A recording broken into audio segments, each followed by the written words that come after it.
오늘 말씀은 마음의 소원과 믿음의 성실한 점을 가지고 말씀을 선포하고자 합니다. 또 이 말씀의 제목은 말씀을 의지한 믿음으로 마음의 소원을 성취하려면 이라는 뜻을 갖고 있습니다.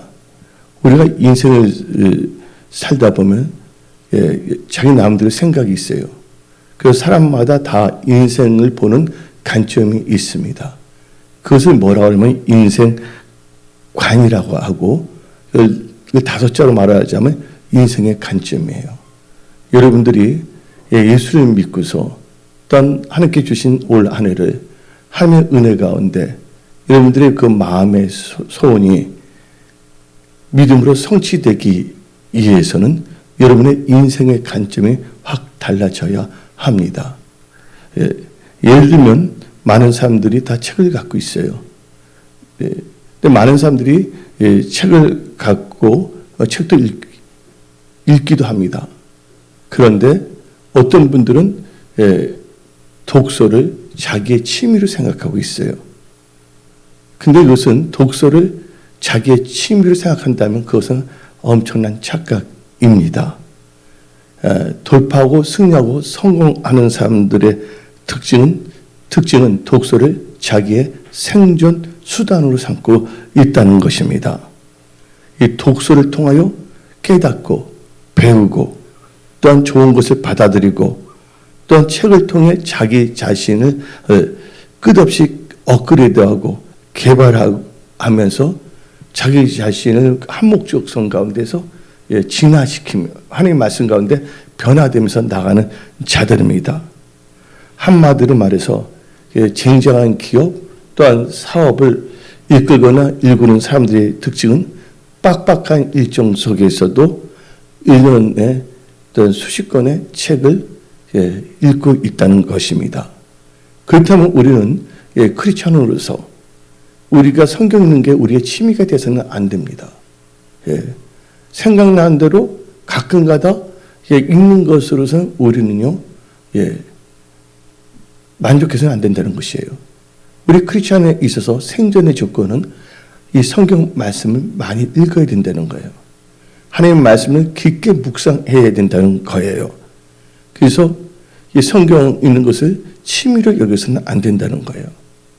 성경을 많이 읽음으로 그 말씀을 의지하며 사는 것은 바로 우리의 생존 수단이며 우리가 마음의 소원을 성취시키는 비결이라는 것을 깨달으십시오. 그래서 신명기 8장에 인간이 떡으로만 살 것이 아니라 여호와 입에서 나는 모든 말씀을 산다 했고 시편 1편 2절 3절을 보게 되면 여호와의 율법을 즐거워하여 주야로 묵상한다고 성경은 말하고 있습니다. 근데 우리 자신이 능력이 있어서 변화될 수가 없어요. 하나님 말씀 자체가 능력이기 때문에 우리가 하나님 말씀을 자꾸만 컨택을 하게 된다면 그 말씀이 우리의 그 마음과 생각을 통하여 우리 자신에 들어와서 우리의 마음과 생각과 우리의 인생의 관점을 다 바꿔버립니다. 왜 그러냐면 누가복음 1장 37절에 되죠? 하나님 말씀엔 능치 못함이 없다고 성경 말하고 있습니다. 우리가 똑똑해서 잘나서 우리의 인생을 돌파 승리할 수가 없다는 것입니다. 이제 우리는 알아야 돼요. 제가 좋아하는 찬송가 중에 그 찬송가 있어요. 은혜 아니면 살 수가 없네. 호흡마저도 주의 거. 은혜 아니면 살 수가 없네. 며칠 전에 제가 이런 일이 있었어요. 저녁 새벽 2시인데 갑자기 이런 목소리 나를 막 깨우는 거예요. 실은 제가 뭐가 있냐면 무호흡증이 있잖아요. 근데 호흡이 멈췄다고. 난 하나님의 은혜로 이렇게 살아온 사람이거든요. 놀래요. 그래서 여러분들 제가 느낀 건 그렇습니다. 하나님께서 오늘 당장이라도 우리를 데리고 온다면 갈 수밖에 없는 인간이다. 그러나 이 세상 살 동안에는 우리가 하나님 뜻 가운데서 생존하고 또 하나님이 주시는 은혜 가운데서 번성하고 좋은 성공을 가져 좋은 청지기로서 선한 청지기로서 하나님 나라 확장하는 것과 예수님이 피로 사신 몸된 교회를 잘 섬기며 또한 사람을 낳는 업으로 쓰임 받아야 되겠습니다. 그리고 우리가 또 일상에서 우리가 접하는 것이 있어요. 바로 물입니다. 우리 몸의 3분의 2는 다 물로 이루어져 있습니다. 근데 우리가 물을 보게 되면 물에서 발견할 수 있는, 쉽게 발견할 수 있는 현상이 있습니다. 여러분들, 물이 언제부터 끊습니까? 여러분들 100도부터 끊습니다. 여러분들 10도, 20도, 30도. 근데 여러분들 이제 100도에서 물만 끊는 물이에요. 그러나 100도에서 1도만 높이면 101도가 된다면 끊는 물이 아니라 이제 변화의 역사가 일어납니다. 액체에서 기체로 승화가 된다는 거예요. 물이 기체로 변할 때 이를 뭐라고 그러냐면 인계점이라고 합니다. 인계점이 어디로 보냐면 기체로 변하기 전에 바로 전의 상태, 이 100도가 인계점이에요. 그러나 이 100도를 넘어서 1도만 지나간다면 물이 수십 톤의 쇳덩어리도 녹아버린 그 물이 수증기로 되어 하늘로 날아가는 승하의 역사가 일어난다는 것입니다. 여러분들, 예수 믿고서 여러분들 변화, 승하의 역사가 일어나야 된다는 것이에요. 그런데 어떤 분은 보게 되면 지금 물이 10도까지 끓여진 분이 있어요. 어떤 분은 30도 끓여진 분이 있고, 어떤 분은 99도, 어떤 분은 100도까지 끓여졌어요. 근데 99도, 100도 된 분은 저한테 와서 말합니다. 목사님, 나는 그래도 다른 분들보다는 열심히 하지 않았습니까? 그런데 승하는 될 수가 없다는 거예요. 하나님께서 말씀하셨습니다. 옛사람을 버리고 새 사람을 입으랬어요. 여러분들 새 사람이 돼야지 여러분들의 마음의 소원이 믿음으로 성취가 될 수 있다는 전제를 여러분들은 받아들여야 된다는 거예요. 그래서 남하고 비교하지 말라. 어떤 분 교회에서 잘 되는 분이 있으면 그걸 시기하면 안 됩니다. 주위에 내가 아는 분들이 잘 되는 분이 있으면 좋은 거예요, 안 좋은 거예요? 그래서 여러분들, 우리의 마인드가 바뀌어져야 된다는 거예요. 그래서 마음을 새롭게 해야 된다는 겁니다. 그래서 여러분들, 물리학에서 인계점이라는 것은요, 물질의 구조와 성질이 아주 다른 상태로 바뀔 때의 온도와 압력을, 이 상태를 인계점이라고 알 수가 있는 것이에요. 근데 인계점이 있으면 또 한계점이라는 게 있어요. 근데 인계점이라는 것은 영어로 말하면 크리티컬 포인트라고 합니다. 근데 한계점도 영어로 보면 똑같이 크리티컬 포인트로 똑같이 영어 단어는 똑같아요. 인계점이나 한계점이라. 또 물을 자세히 보게 되면 물이 언제 옵니까? 물이 어는 게 섭씨 0도에 온다는 거예요. 여러분들이 뭔가 신앙생활 하면서 여러분의 삶 속에서 뭔가 돌파 승리하려면 그 인계점을 거쳐가야 된다는 건데 인계점을 거쳐가지 않고 있어요. 그래서 뭐냐면 어떤 사람이 20도에서 계속 있기만 좋아하는 겁니다. 그럼 마음의 소원은 있어요. 그런데 마음의 소원이 믿음으로 성취되기 위해서는 인계점을 지나가야 된다는 겁니다. 한계점을 이루어야 된다는 겁니다. 액체가 기체로 될 때를 인계점이라 했잖아요. 근데 섭씨 0도면 물이 옵니다. 그러나 동시에 섭씨 0도가 되면 물이 어떻게 됩니까? 녹기도 시작한다는 거예요. 그래서 여러분들 0도를 여러분의 기준으로 삼으면 안 된다는 거예요. 아예 얼려면 영하 1도가 되든지 녹아지려면 아예 영상 1도가 돼버려야 된다는 겁니다. 많은 분들이 다 교회는 나옵니다. 말씀은 듣고 있어요. 근데 이게 변화의 역사가 없는 거예요. 변화의 역사가 되려면 인계점, 한계점을 다 채워야 된다는 거예요. 그래서 여러분들은 성령의 불을 받아야 된다는 거예요. 여러분 성령 충만한 것으로만 성령 받은 것만으로 만족해서는 안 됩니다. 성령 받은 다음에 그 다음에 뭐예요? 그게 성령 충만함을 이루어야 되지. 여러분들은 어떤 역사가 일어나면 변화의 역사가 일어납니다. 옛사람이 새 사람으로 바꿔집니다. 또한 육신의 생각이 영의 생각으로 바꿔집니다. 게으르던 자들이 충성합니다. 교만했던 자들이 겸손해집니다. 원망, 불평, 남을 함부로 판단, 정죄했던 사람이 이제는 감사한 자로 바꿔집니다. 우리가 처한 상황에서 돌파하고 승리하여 마음의 소원을 성취하려면 매너리즘과 게으름, 육신의 생각, 적당주의, 인간적 방법에서 벗어나 하나님이 기뻐하시는 성경 말씀을 의지한 믿음의 자세가 중요합니다. 근데 그 믿음의 자세는요, 어려운 것이 아니에요. 너무 쉬워요.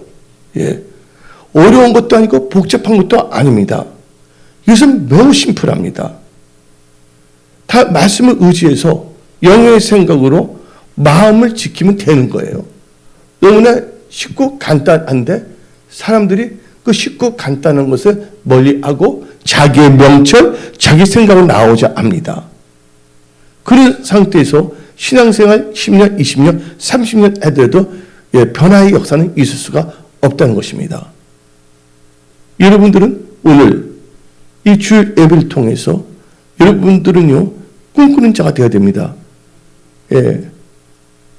야곱처럼, 요셉처럼 헛된 꿈이 아니라 하나님의 비전으로 꿈을 꾸는 요셉, 또 야곱 같은 자들이 되어야 합니다.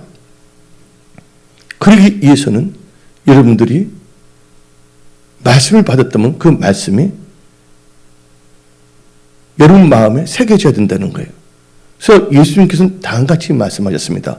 하나님의 말씀을 씨앗이고 여러분의 마음은 밭이다. 그런데 말씀이 선포되면 말씀을 여러분 마음에 간직해야 돼요. 그 말씀은 운동력이 있고 생명력이 있어서 말씀이 그 사람을 변화시켜요. 마음과 생각, 삶을 변화시킴을 말미암아 그들이 하나님께 연락되는 자가 돼서 그들이 생각만 해도 기도만 하더라도 하나님께는 그들의 마음의 소원을 성취시키고자 합니다. 그래서 우리는요, 잠언 4장 20절부터 23절을 봅시다.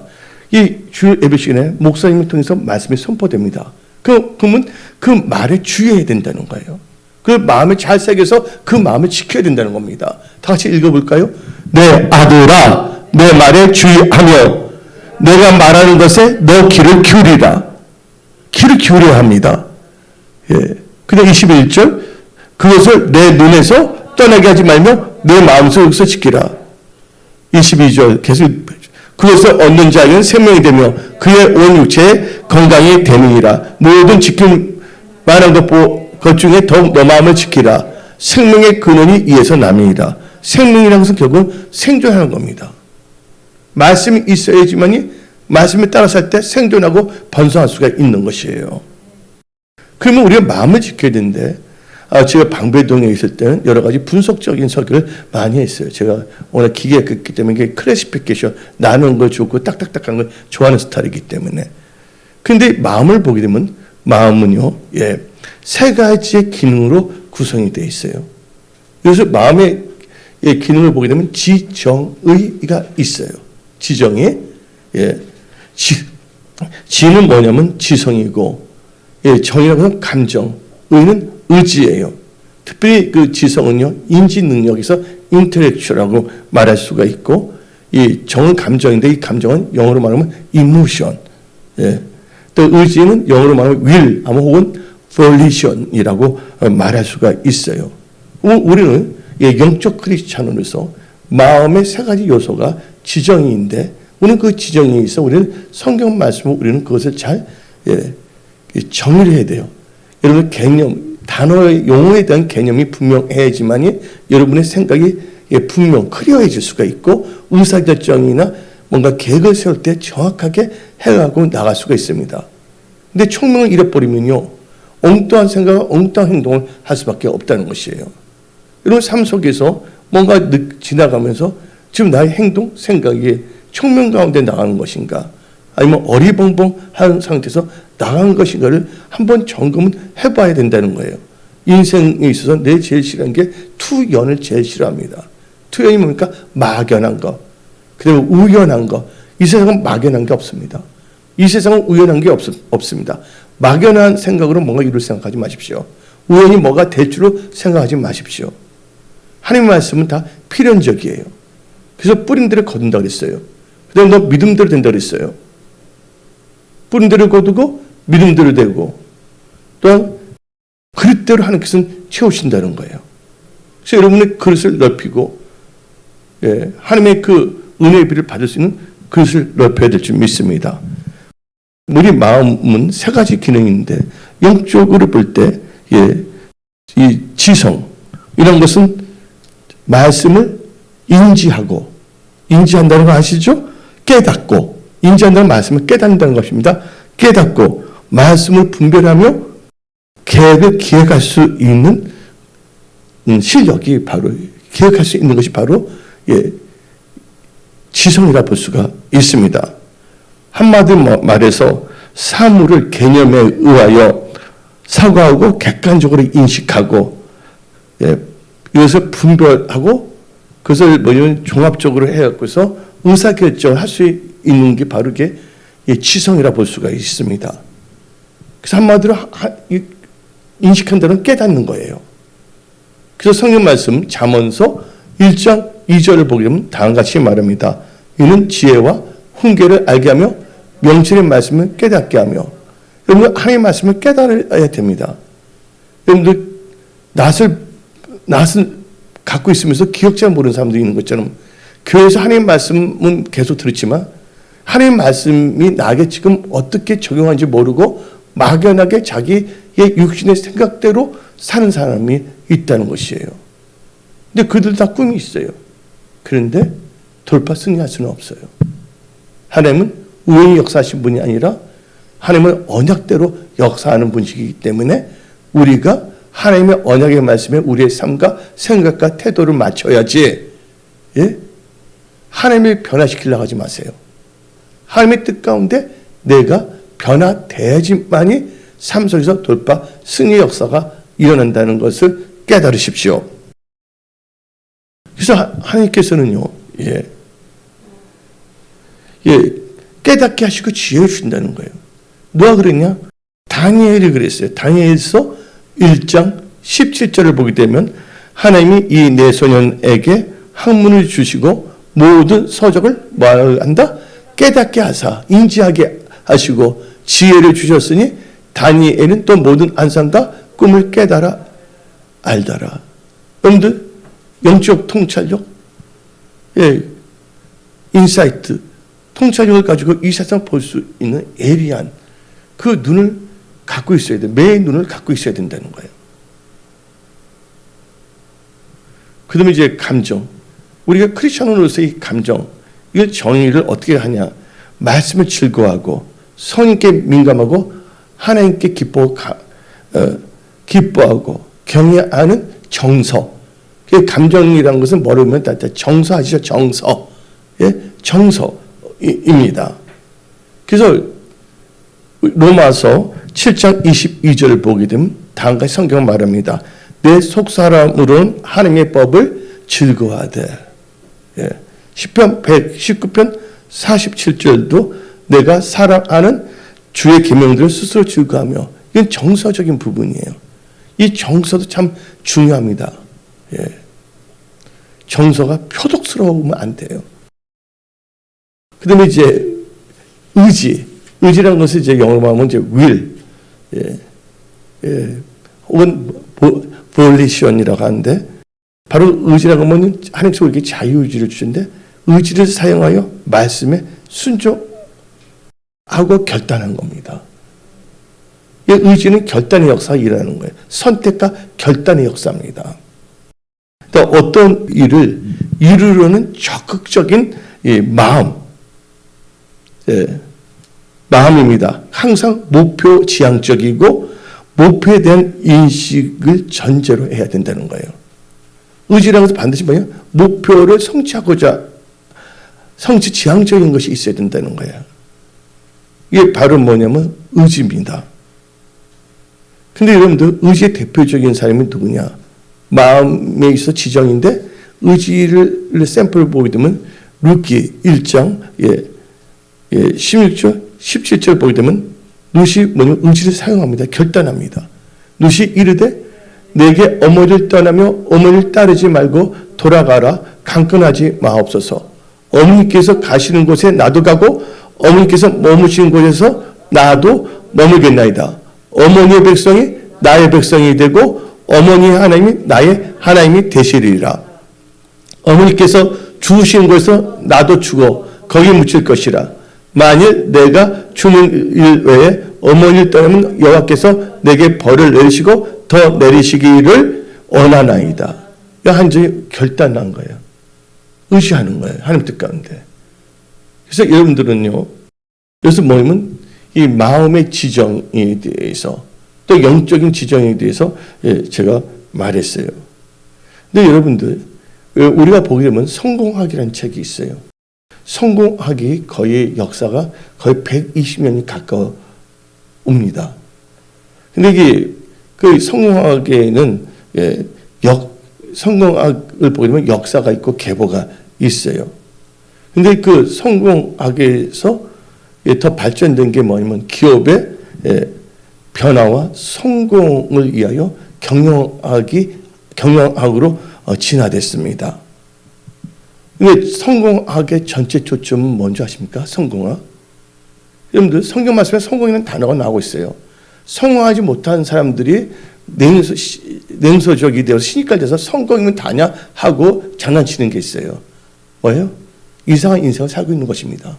화려한 착각 속에서 어정쩡한 인생을 살아가고 있는 군상의 한 명이라는 것을 깨달아야 돼요. 하나님께서 여러분들이 좋은 성공하기를 원하신다는 거예요. 그래서 전도서 10장 10절을 보게 되면 다음과 같이 나옵니다.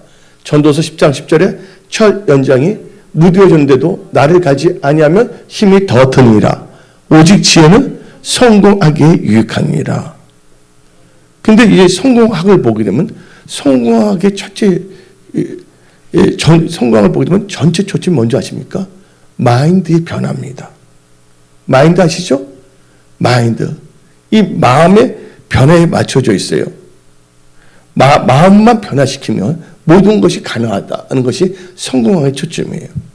성공학의 대가를 보면 나폴레온 힐이라든지 노만 비센트든지 많은 분들이 나오고 있어요.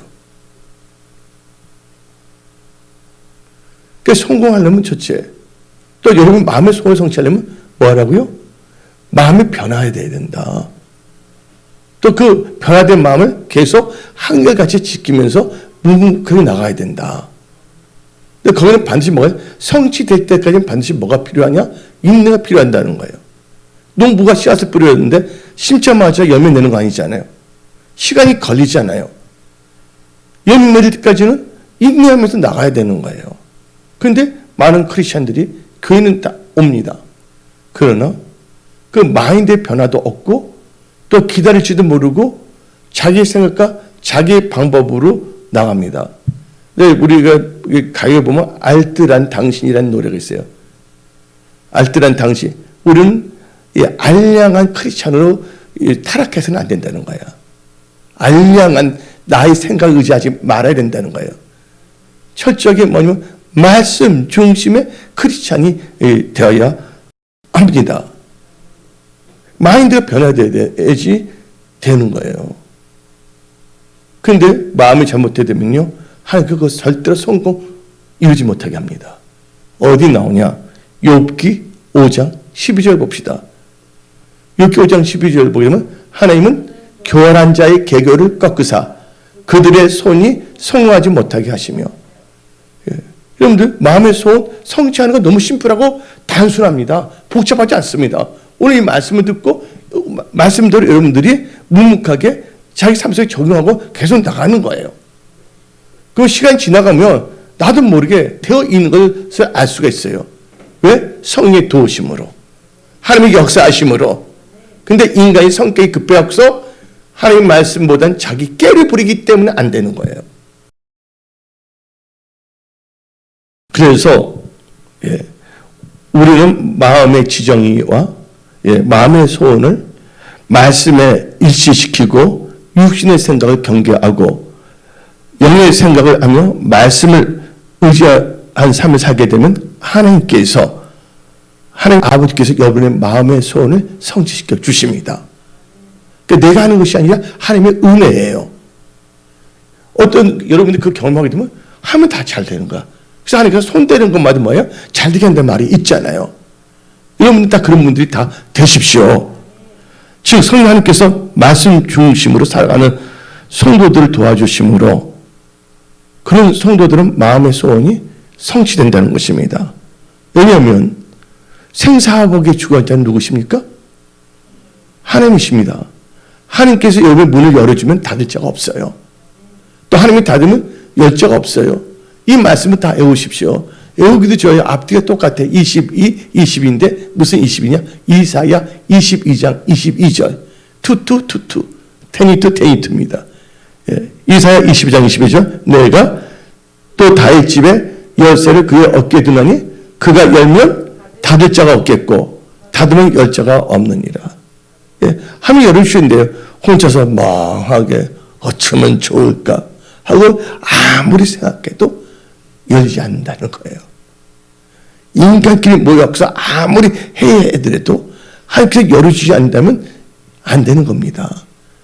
여러분들 우리 인생을 살아왔다면 우린 빨리 깨달아야 돼요. 나의 힘과 능으로 안 된다면 첫째 뭐를 의지해야 된다고요? 하나님을 의지하고 나가야 돼요. 그런 자가 복되는 자예요. 그래서 내가 계속 강조했잖아요. 나는 여호와 나는 하늘만 팬다는데 나는 한 말씀만 계속 묵상에 넣잖아요. 예? 잠언 16장 20절에 뭐가 나옵니까? 상가 말씀에 주의하는 자는 좋은 것을 얻고 여호와를 의지하는 자는 복이 있도다. 이게 뭐냐? 삶에서 육신화가 삶에서 나타나야 된다는 거예요. 예. 그러면요 여러분의 인생은 확 달라집니다. 그래서 여러분들 믿음으로 마음의 소원을 성취시키려면 첫 번째 단계가 하나님과 하나님의 사람을 신뢰해야 됩니다. 여러분들 역대하 20장을 보게 되면 여호스밧 왕이 나오고 있어요. 유다 왕인데 여호스밧 왕 유다를 쳐들어왔어요. 새 나라가. 그 새 나라의 이름이 뭐냐면 모압 족속, 암몬 족속, 마온 사람들이에요. 근데 도저히 그 유다, 남쪽의 유다라는 나라와 여호스밧은 도저히 이길 수가 없었습니다. 그들이 할 수 있는 건 뭐냐? 하나님 앞에 금식하며 기도하며 남녀노소 하나님 앞에 섰어요. 하나님께 간구했어요. 그래서 그들은 애절하게 하나님께 간구합니다. 그건 뭡니까? 여호사밧과 유다 나라의 소원이에요. 소원. 여러분들 소원이 있어야 됩니다. 삶에 소원이 없으면요 아무렇게나 살 수밖에 없다는 것이에요. 소원은 어떤 점은 소망, 어떤 점은 비전이에요. 그래서 꿈이 없는 백성은 뭐예요? 멸망하는 짐승과 비슷합니다. 꿈이 있어야 되는 거예요. 소망과 비전이 있어야 되는 거예요. 아무리 힘들고 어렵더라도 우리도 한번 잘 살아보세요. 네? 그게 H더니 거기서 뭐냐 계획을 세우잖아요. 경제개발 5개년 이렇게 해서 또 많은 것을 배우고 또한 청빙도 하고 그래서 자기 자신을 업그레이드해서 나가는 거 아닙니까? 예. 근데 바로 여호스밧과 유다는 쳐들어왔을 때 좌절하거나 자포자기로 백기를 들고 나가지 않았다는 거예요. 그들은 소원이 있었어요. 예. 여기서 살아남기를 원하고 이기기를 원했어요. 그렇기 때문에 그런 자들은요 하나님을 신뢰하기 때문에 하나님께 기도하는 거예요. 그리고 하나님의 사람을 신뢰합니다. 성경 말씀에 여러분 자신을 믿는 말은 없어요. 성경 말씀은 너희 나의 참된 제자가 되려거든 너 자신을 부인하고 십자가를 지고 따르랬어요. 어떤 사람들 보면 이럽니다. 이 사람 믿을 사람 없어. 하나님밖에 없어. 그리고 하나님을 신뢰하고 자기 자신을 신뢰합니다. 비성경적이에요. 하나님 자기 자신을 신뢰하는 말 없어요. 누구를 신뢰해야 했어요? 하나님을 신뢰하고 하나님의 사람, 이 선지자. 아니면 지금은 이제 이 목사, 담임 목사 신뢰하라는 거예요. 그럼 잠깐 역대하 20장 20절 읽어 봅시다. 들을지어다 너희는 너희 하나님 여호와를 신뢰하라. 그러면 경고히 서리라. 그의 선지자를 신뢰하라. 그러면 형통하리라. 이 형통이라는 게 언어를 보게 되면 번성하고 좋은 성공을 가지리라. 예. 번성과 좋은 성공을 가지려는 분들은 이 말씀에 귀를 기울이면 잘 듣습니다. 마음에, 그래서 어떻게 되면 그들이 기도를 했을 때 하나님의 영이 임합니다. 역대하 20장 12절 13절 읽어보면 우리 하나님이요 그들을 징벌하지 아니하시니까 우리를 치러 오는 이 큰 무리를 우리가 대적할 능력이 없고 어떻게 할 줄도 알지 못하고 오직 주만 바라보나이다 하고 그 다음에 우리가 모든 사람이 그들의 아내와 자녀 어린이와 더불어 여 앞에 섰더라. 그러면 절대로 여러분들 포기하지 말아야 돼요. 손을 갖고 있대. 예? 그때 누가 역사하시냐? 마음에 소원이 있잖아요. 하나님의 영이 임한다는 하나님을 신뢰하고 그때 하나님께서 그냥 역사하지 않아요. 하나님의 사람을 통해서 역사한다는 거예요. 하나님의 영이 레지파 제사장 이 통해서 몸은 예언하게 합니다. 그게 바로 14절이 나옵니다. 14절 15절 여호와의 영이 회중 가운데서 네 사람 야실에 임하였으니 그는 아삽 자손 마따니의 현손이요 여이엘의 증손이요 분하냐의 손자요 스가랴의 아들이더라. 그 다음 절 야실이 이르되 예언합니다. 온 유다 예루살렘 주민과 요사밧 왕이와 들을지어다. 여호와께서 이같이 너에게 말씀하시기를 너는 이 큰 무리로 말미암아 두려워하거나 놀라지 말라. 이 전쟁은 너에게 속한 것이 아니요 하나님께 속한 것이니라. 그래서 말씀을 딱 주십니다. 그런데 여호사밧과 유다 사람들 어떻게 믿을 수 있어 그 말을. 신뢰를 못한다면 그들은 그들의 마음의 소원이 성취될 수가 없다는 거예요. 그래서 여러분들 첫 번째 단계가 하나님을 신뢰하고 하나님의 사람을 신뢰해야 됩니다. 여러분들 주일에 예배 드릴 때 누굴 통해서 말씀을 듣습니까? 목사님을 통해서 말씀을 듣는 거예요. 여러분 병원에 갈 때 의사를 신뢰하지 않는다면 그 의사가 진단한 거 먹을 수 있겠어요? 없는 것이거든요. 그래서 하나님께서 역대하 20장 20절에 믿음으로 마음의 소원을 성취하려면 첫째 조건이 뭐냐면 하나님을 신뢰하고 하나님의 사람, 이 목사, 담임 목사를 신뢰해야 된다는 것입니다. 두 번째 단계에서 믿음으로 여러분 마음의 소원을 성취하려면 하나님 나라와 의를 구하며 하나님의 뜻대로 살겠다고 뜻을 정하여 결단해야 된다는 거예요. 그러면 하나님께서 그 마음의 소원을 성취시켜줍니다. 대표적인 분이 누구냐? 다니엘서예요. 다니엘서 1장 8절 9절을 다 같이 읽어봅시다. 다니엘은 뭘 정하여? 뜻을 정하여 그 뜻은 뭡니까? 하나님의 뜻대로 살겠다는 뜻이에요. 정하여 왕의 음식과 그가 마시는 포도주로 자기를 더럽히지 아니하리라 하고 자기를 더럽히지 아니하도록 한간장에 구하니 하나님이 다니엘로 하여금 한간장의 은혜와 공의를 얻게 하신지라. 그래서 다니엘은요 이방 나라에서도 머리에 되지 꼬리에 되지 아니했다는 거예요. 탁월한 영, 엑셀런트 스피릿을 부어주셨다는 거예요. 왕은 많이 바뀌었어. 왕이 3번이나 바뀌었어. 다니엘은 계속 국무총리로 하고 나갔다는 거예요. 여러분들 예수를 믿더라도요 다니엘처럼 믿어야 됩니다.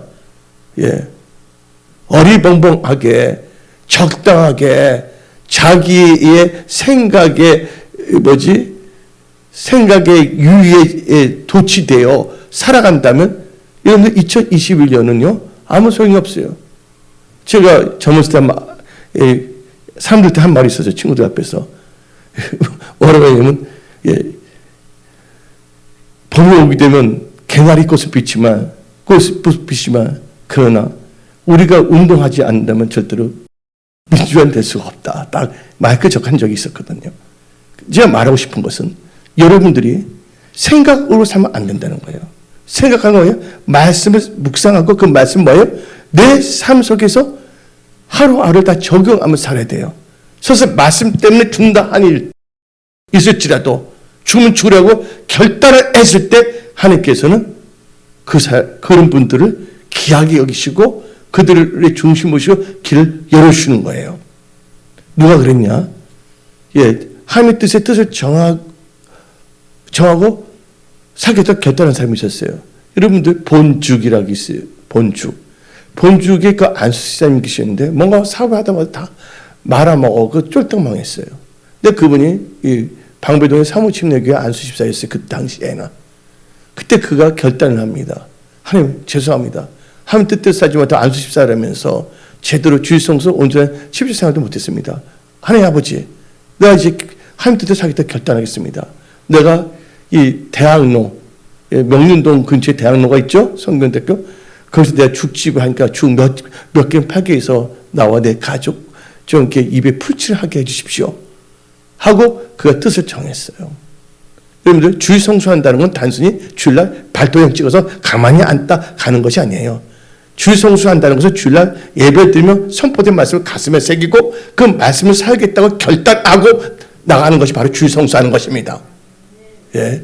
주일날 와서 앉아있기만 하면 주일 성수했다고 어디 가서 자랑하지 마십시오. 예. 그것은요, 들놀이예요. 들놀이 알죠? 들놀이.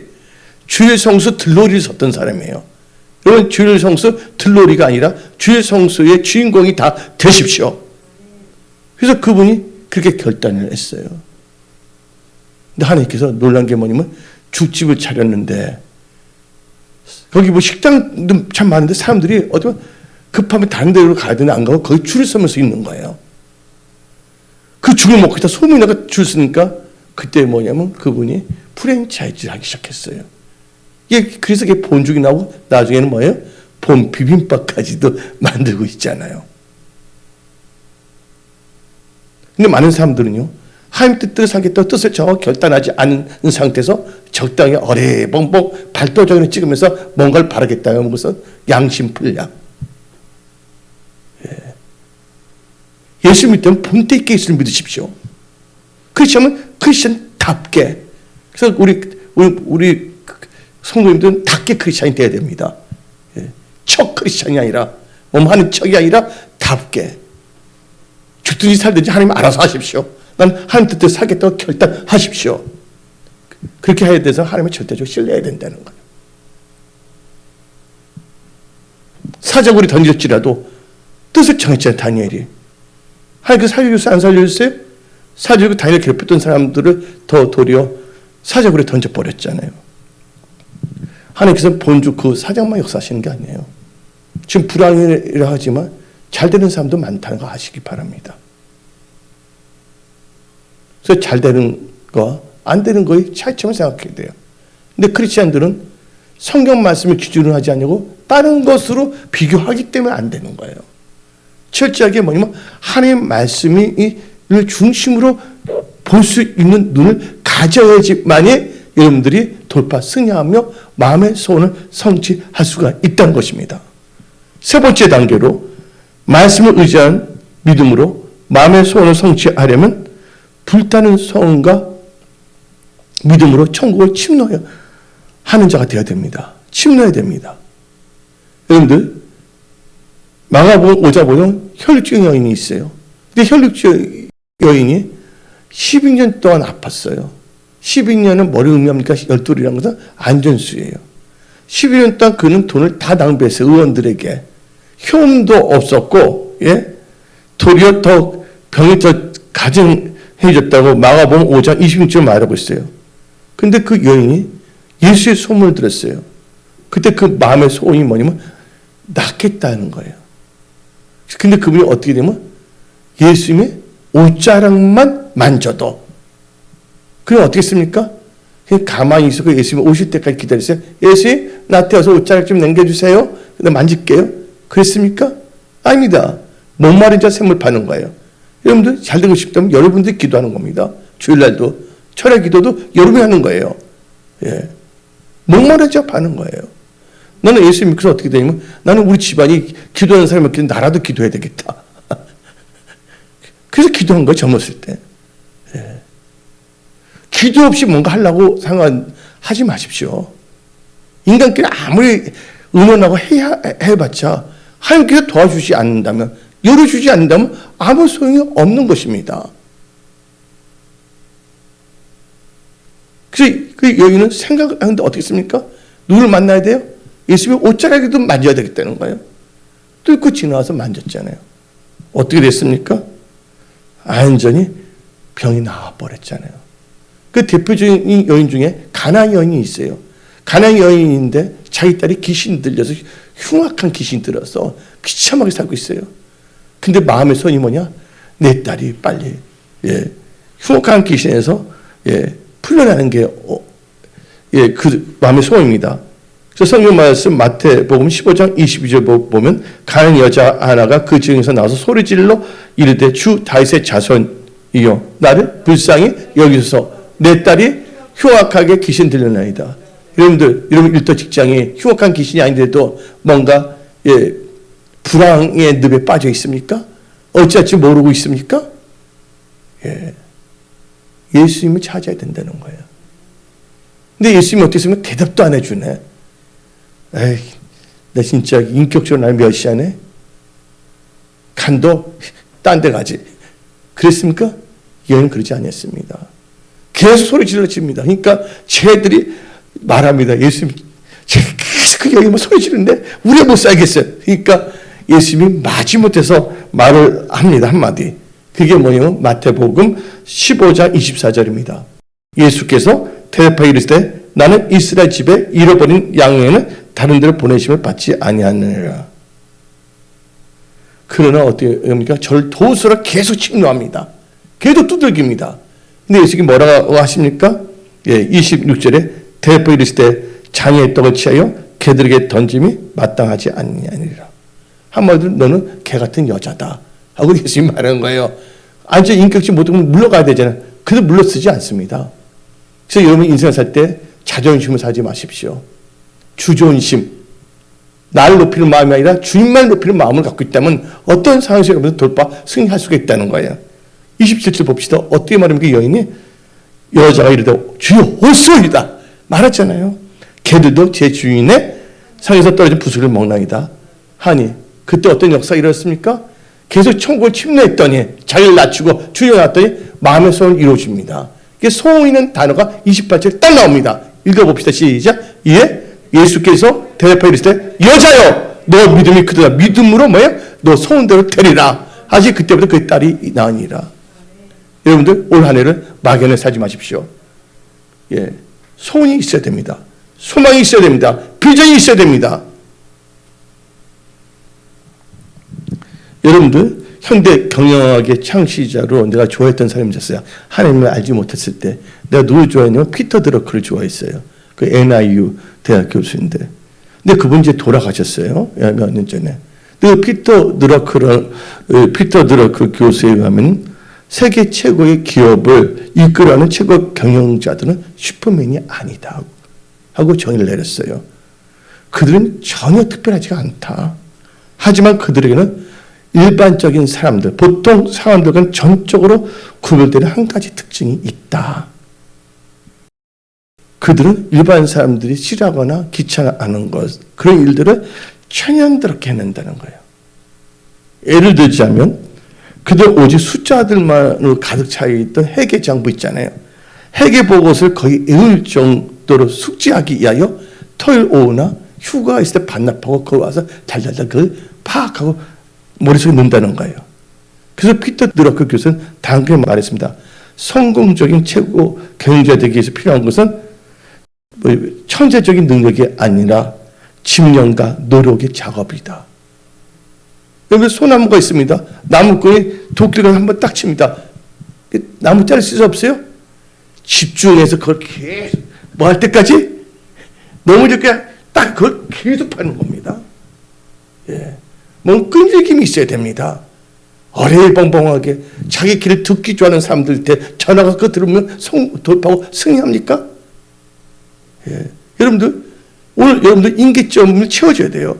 변화의 역사가 일어나야 된다는 거예요. 여러분들 한 번밖에 없는 인생입니다. 지금 여러분들 가진 것이 없습니까? 여러분들 다 실패했습니까? 지금부터 다시 시작하세요. 하나님은 모든 걸 가능하게 하십니다. 없는 것도 있게 하십니다. 여러분들 마인드의 변화가 있어야 됩니다. 마음의 변화 되어야 된다는 거예요. 그래서 네 번째 이 단계는 믿음으로 마음의 소원을 성취시키려면 불평하지 말고 여호와를 의뢰하고 선을 행하고 하나님의 기뻐하면 감사해야 됩니다. 그러기 위해서 여러분 시편 37편 1절부터 6절은 계속 묵상하세요. 예. 내가 뭐 설교할 필요 없어. 시편 37편 1절부터 6절 그 말씀의 설교야. 다 같이 읽어봅시다. 악을 행하는 자들 때문에 불평하지 말며 불행하는 자들을 시기하지 마. 불평시게 하지 말라. 그리고 3절 읽어봅시다. 여호와를 의뢰하고 선을 행하라. 땅을 먹는 동안 그의 성실을 먹을 거를 삼을지어다. 그 다음에 또 여호와를 기뻐하라. 그가 너 마음에 머리를 오진다고 소원을 너기 이루어 주시리로다. 그리고 너 길을 여호와께 맡기라. 그를 의지하면 그가 이루시고 너 의를 빛같이 나타내십시오. 내 공의를 정의 빛같이 하시리로다. 이 말씀 어려워요? 쉬워요? 쉽잖아요. 그래서 이 말씀 쉬운 말씀대로 이렇게 쉽게 사세요. 먼저 머리를 막 복잡하게 계산해서 안 되는 걸 꼭 골라서 말씀을 비켜나가서 꼭 안 되는 걸 골라서 인생을 어렵게 살려가지 말고 이 말씀을 너무 쉽잖아요. 여러분들 마음의 소원 성취하는 건 너무 쉽고 심플합니다. 그 말씀을 따라가세요. 그러면 어느 순간 이루어집니다.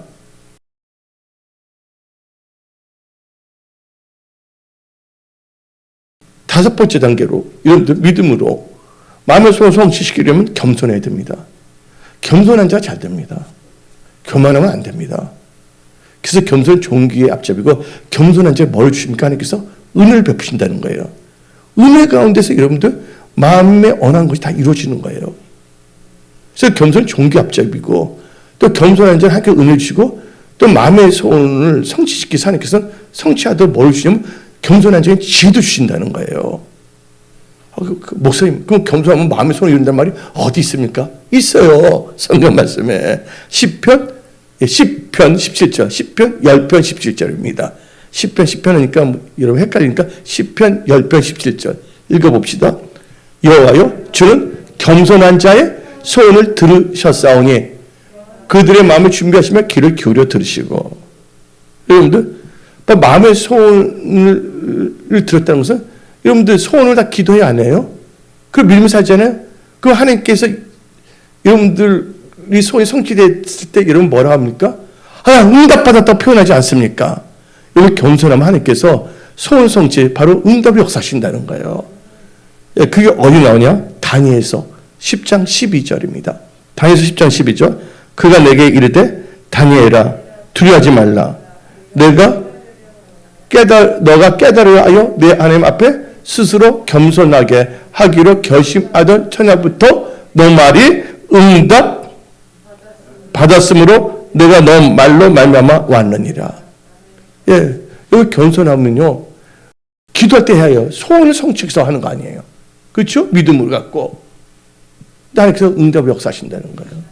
그 성경 말씀을 보게 되면 잠언 3장 34절 진실로 그는 거만한 자를 비웃으시며 겸손한 자에게 은혜를 베푸시나니. 겸손한 자에게 은혜가 있다는 거예요. 그래서 잠언 15장 33절을 보게 되면 겸손은 종기의 앞잡이라고 말하고 있습니다. 그래서 여러분들 겸손과 하나님의 경외하게 되면 재물과 영광 생명의 축복이 있잖아요. 그래서 우리는 뭐 해야 된다고요? 겸손한 자가 되어야 됩니다. 마음의 소원을 성취하기 위해서는. 여섯 번째 단계로 믿음으로 마음의 소원을 성취시키려면 말씀은 하나님의 뜻이거든요. 그 하나님의 뜻에 온전히 순종해야 됩니다. 온전히 순종할 때 이루어지는 거예요. 이 대표적인 케이스가 세 사람을 말하겠어요. 나만 장군, 가나안 혼잔치의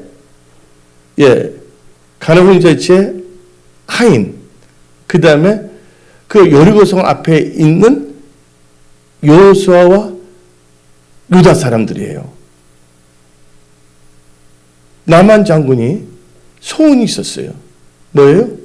문둥병이 낫기로 하는 게 소원이에요. 일평생 소원입니다. 근데 그 소원은 인간적으로는 안 되는 거예요. 근데 이스라엘 사람 선지자가 있는데 거기 가면 하나님께서 치유하신다는 말을 들었어요. 그래서 나만 장군이 그 말 듣고서 이 소원을 성취하기 위해서 아람에서 어디까지 옵니까? 이스라엘로 옵니다. 근데 또 그분이 예물까지 다 준비했어. 그리고 뭐까지 준비했냐면 공부 좀 했나 봐요. 성경 공부를. 선지자들이 어떻게 병을 고치냐면 아픈데 안서 고친다는 것까지 알고 왔어요. 그런데 엘리사가 만나주지도 아니하고 엘리사가 자기 사원을 통해서 말합니다. 그게 어디냐면 열왕기하 5장 10절입니다. 열왕기하 5장 10절에 엘리사가 사자를 그에게 보내 이르되 너는 가서 요단강에 몸을 7번 씻어라. 너 살이 회복되어 깨끗하리라. 이 말씀을 의지하면 믿음을 나가야 되는데 어떻게 했습니까? 처음에는요. 육신의 생각으로 막 화를 냅니다. 11절 보면 나만이 노하여 물러가며 이르되 내 생각에는 그가 내게로 나와서서 그의 하나님 여호와 이름을 부르고 그의 손을 그 부위에 흔들어 나병을 치료할까. 그렇죠? 뭐예요? 이분은요. 혈기를 냈다는 거. 내 생각이야. 내 생각이면 육신의 생각이야. 육신의 생각이 뭐예요? 영의 생각을 바꿔줘야 됩니다. 혈기가 없어져야 됩니다.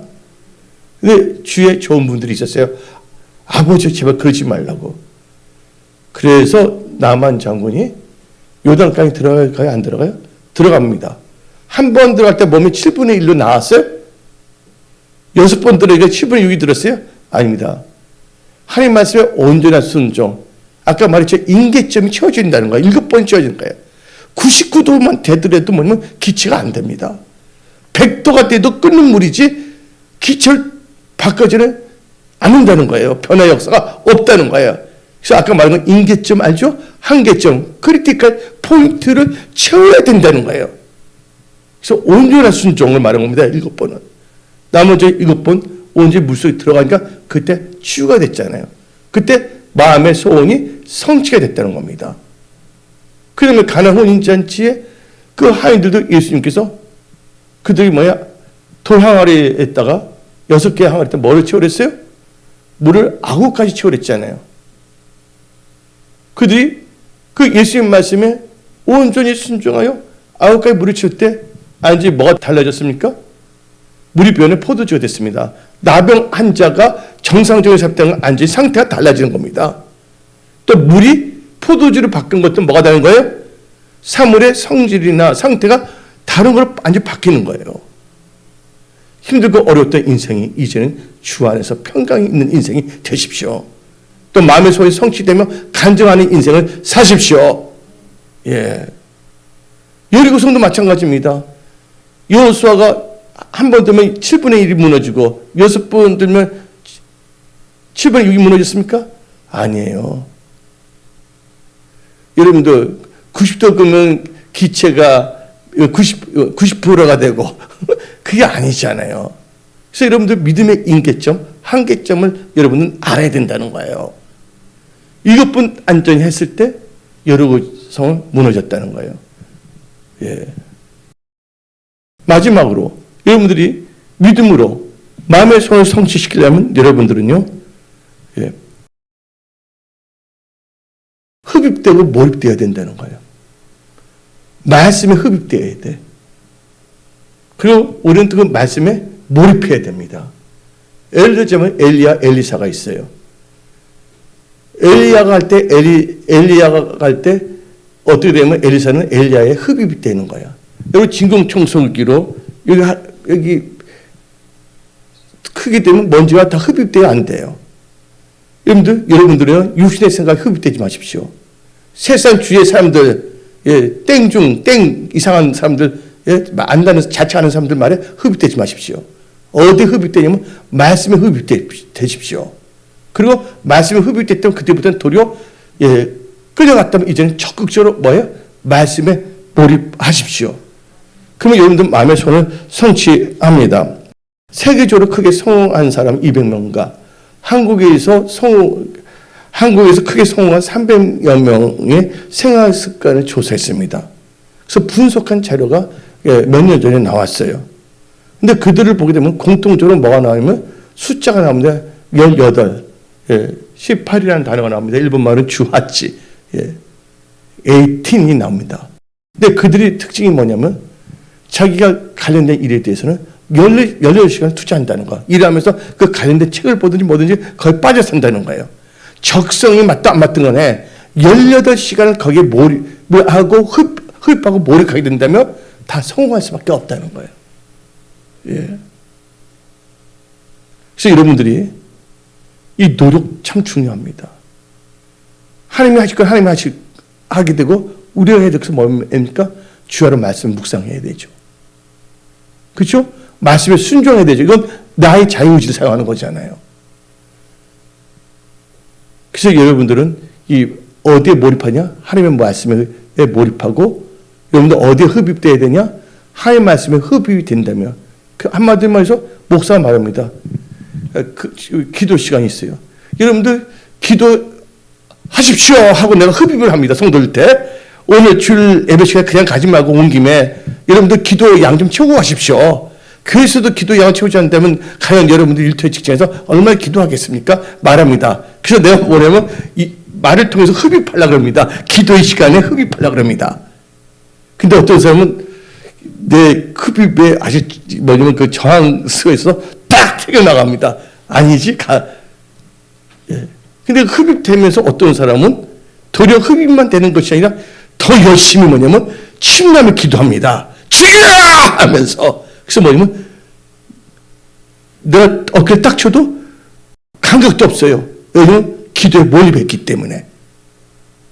여러분들 어디에 흡입하고 어디에 몰입해야 되는 걸 여러분 잘 생각하시기 바랍니다. 여러분들이 하나님 말씀과 기도에 흡입하고 몰입한다면 여러분 인생은 달라질 수밖에 없어요. 여러분 이런 믿음으로 여러분 마음의 소원을 성취시킬 수 있다는 것을 믿으십시오. 그래서 여러분들은 오늘 믿음에 있어서 인계점, 영적 인계점, 영적 한계점에 대해서 말을 했고 또 여러 가지 말씀을 선포했는데 예수 믿는 건 어려운 것이 아니에요. 기쁘고 즐거운 건 너무 쉽습니다. 쉬운데 그것을 안 하고 엉뚱한 방향을 나가기 때문에 안 되는 거예요. 이제부터 여러분들 어렵게 살지 마세요. 기도하면 되는 거잖아요. 아멘? 그 말씀 묵상은 말씀을 읽게 돼 있고 그냥 하나님께 맡기면 하나님께서 때를 따라 도는 은혜로 우리를 도우시고 역사하신다는 거예요. 여러분들은요 좋으신 하나님을 믿고 있다는 것을 믿으십시오. 올 한 해는 여러분의 인생이 최고의 인생이 되기를 바랍니다. 예, 오늘 말씀 마치겠습니다. 기도하겠습니다.